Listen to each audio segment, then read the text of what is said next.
All right, guys, so we're going to talk about the Sigma FP camera today. My name is Graham Sheldon. I'm an Emmy-winning director of photography, as well as a producer, and a Sigma Cine Pro on the Cine side, obviously, based out of California. So this is the camera right here. I have a viewfinder on one side. I have a pretty flashy version of the 45mm contemporary on the other side. Very modular. And that was the design intent. It's supposed to be a camera that can be anything. It's supposed to be a camera that can keep up with your creativity. And because it is a cube, it can be rigged out in many, many different ways. It also is full frame. It also shoots raw 12-bit internal full HD video for under $2,000. Now that's an incredibly disruptive price point, not just for internal raw video, but also for full frame. You just don't see cameras like this in this category, at least in terms of price.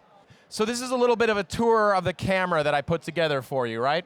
This is the lens strap mounting point. It's right here, right?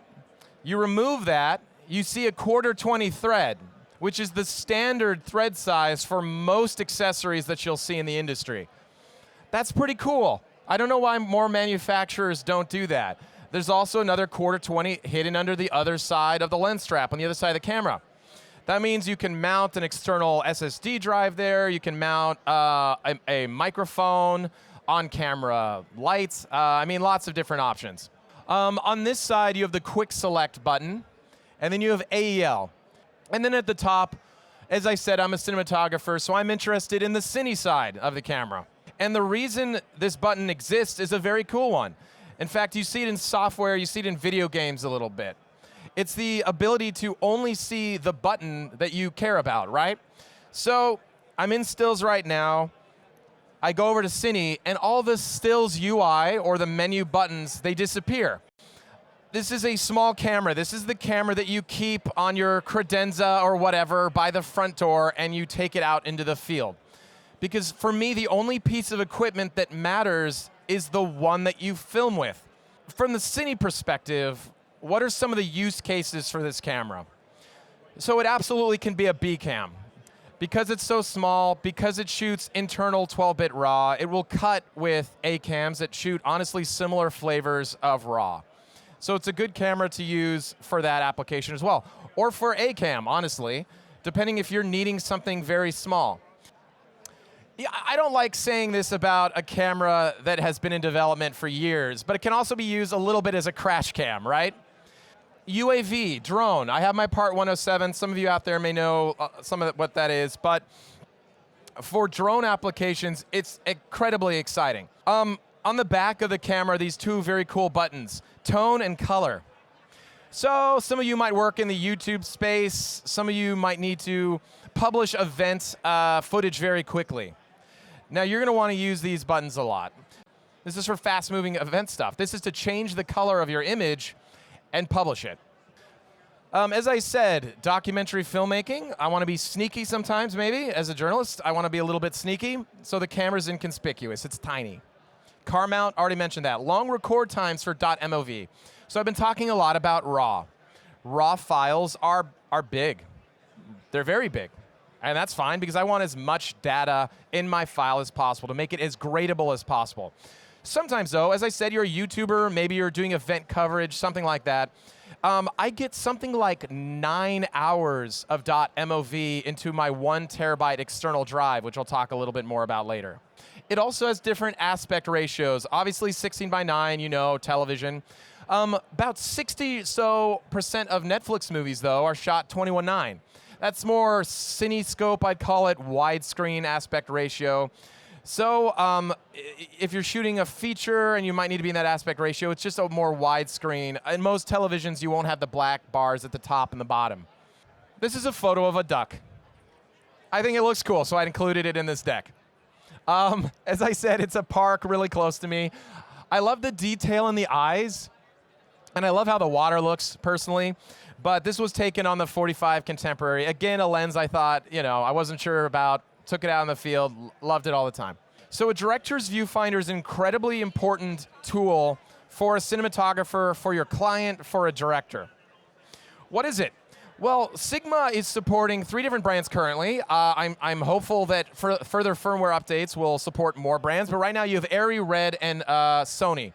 So basically, in your menu, you click Director's Viewfinder mode. It says on in the upper left in red. You click Red. You click, they have a camera called the Monstro. You go over to that, and then you put the actual lens that you're using to shoot the film with on here.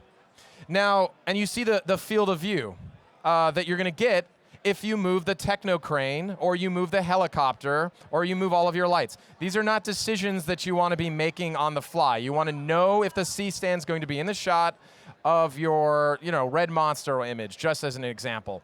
This is an L-mount native camera, part of the Panasonic Leica Sigma ecosystem with the L-mount. You can get the MC21 adapter, I'll talk about it in a second. You can use your EF lenses on here. And then coming in January, you can use the MC31, use your PL glass. So for me, I have a lot of lenses on my shelves. This means I can use all the lenses I have on my shelves. This is a still taken from video. It has motion blur in it. I don't care, she's working really hard. It shows that she's really working to make this cool looking vase. I don't know what this is because I don't make vases professionally, but there's little sparks kind of flying off. I think that might be sand. I don't know. If you make vases, tell me afterwards what that is flying off. But I love that level of detail, that whatever's going on here, I can see. And this is taken from video. This is at a 1/48 shutter, which you have to be at if you're shooting 23:9:8, right? Anyway, great level of detail. All right, for media.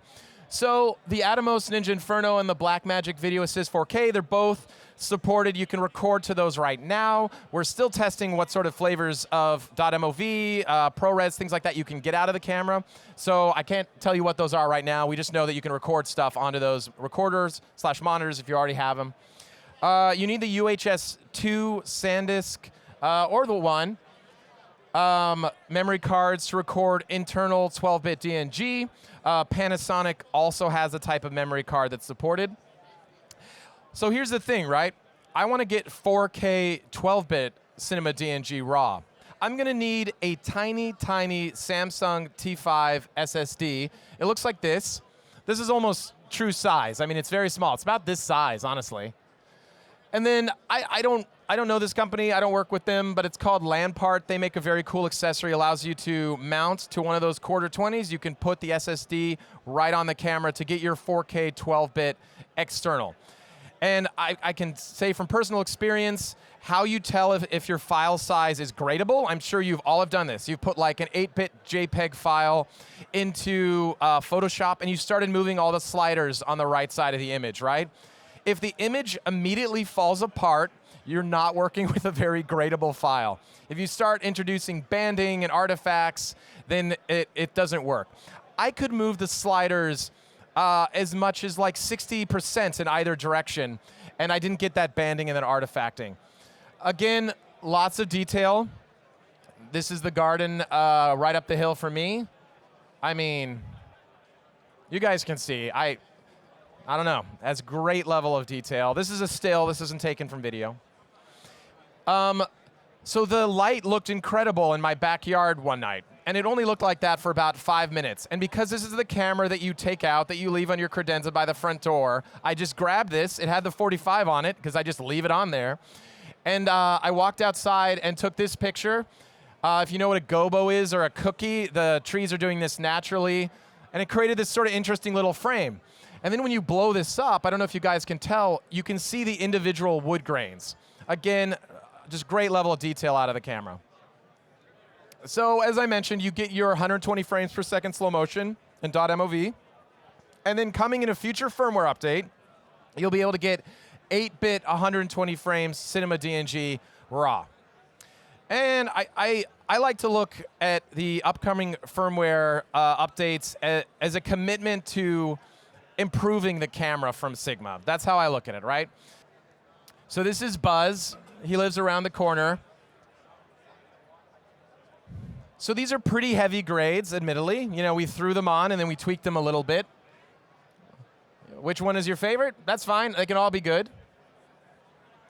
But the point is, when those left to right swipes are happening, you suddenly don't see a ton of noise or banding or artifacts, which is what happens when you don't have a gradable file. And the Sigma FP is, as I mentioned, very gradable. what you see in low bitrate, bit depth files is you end up seeing banding in sunsets.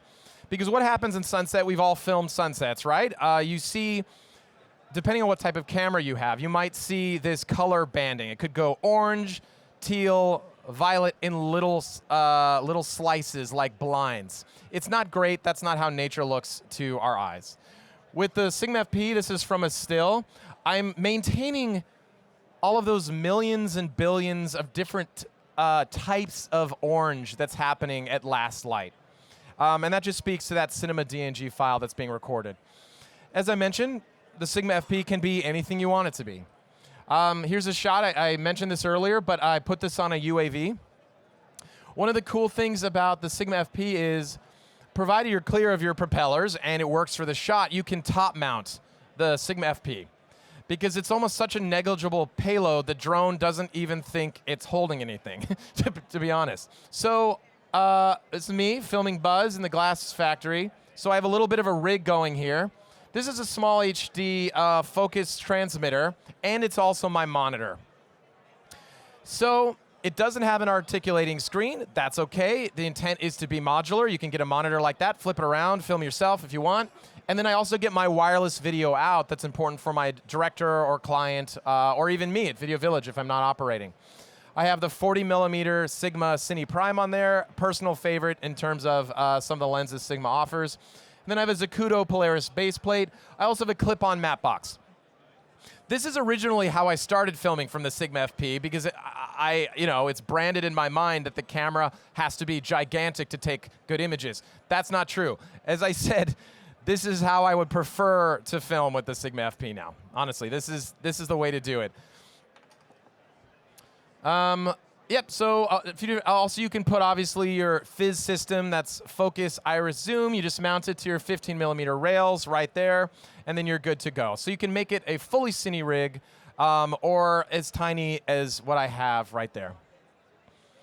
All right, this is almost a color chart, but it's a balloon. Again, they're right down the road for me. Compass balloons, shout out to you guys. It is a great indication of the type of color. So you look at this, and in post, I think the inclination is to bump the saturation like 100%, which would be like the Graham of early 20s would probably have done that. I brought the saturation up 4% because the colors already looked great. You don't have to go nuts on the sliders. In fact, I recommend change things as little as possible unless you made a mistake as a cinematographer in the field, and then it's good, you're shooting raw, you can make changes. So I got way too close to this turtle for comfort. I'm like this far from his face, but this is the 45mm contemporary lens, the same one I have mounted on the camera right now. I don't know if you can tell from back there, but the level of detail in the eyes of this camera, or in the eyes of this turtle, excuse me, are very, very cool. So that's a personal favorite, and that's really as dangerous as I got with this particular shooting assignment. All right, here's Buzz. This is a 14mm Cine Prime. Little of a creative choice there, making it a wide angle so close to those guys. That's Bianca in the back working hard on whatever project they have going at the time. Again, tons of detail. I did grade this a little bit to have sort of like, I don't know, Mad Max apocalyptic sort of vibe to it. That was a creative intent. This is the L-mount ecosystem, or alliance. It's a collaboration between Panasonic, Leica, Sigma. Now again, the camera's standard L-mount. The point is that everything you have on your shelf will be able to be adaptable to the Sigma FP. All right, thank you. I have about another minute if you have any questions.